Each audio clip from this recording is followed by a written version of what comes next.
Hi, எல்லோரும் நல்லா இருப்பீங்கன்னு நம்புகிறேன். அன்றைக்கி பிரேக்ஃபாஸ்ட்டுக்கு பொங்கல், சாம்பார் செஞ்சுருந்தேன்.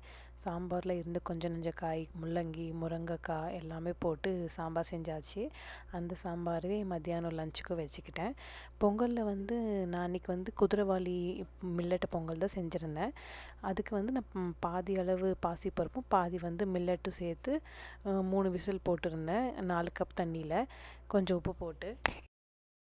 மில்லட்ஸ் ஃபஸ்ட்டில் சாப்பிடும்போது தான் கொஞ்சம் ஒரு மாதிரி இருக்கிற மாதிரி இருக்கும். ஆனால் நீங்கள் ஒரு 2 to 3 வீக்ஸ் கண்டினியூஸாக எடுத்துக்கிட்டிங்கன்னா உங்களுக்கு அந்த டேஸ்ட் பழகிடும். மில்லட்ஸில் ரொம்ப ஃபைபர் கண்டென்ட் அதிகம். அதனால தான் உங்களுக்கு அது சீக்கிரமாக டைஜஷன் ஆகிடும். இப்போ நிறைய பேர் மில்லட்ஸ் சஜஸ்ட் பண்ணுறதுக்கும் அதுதான் காரணம். எனக்கு பெருசாக எந்த ரெசிபிஸும் தெரியாது மில்லட்ஸில்.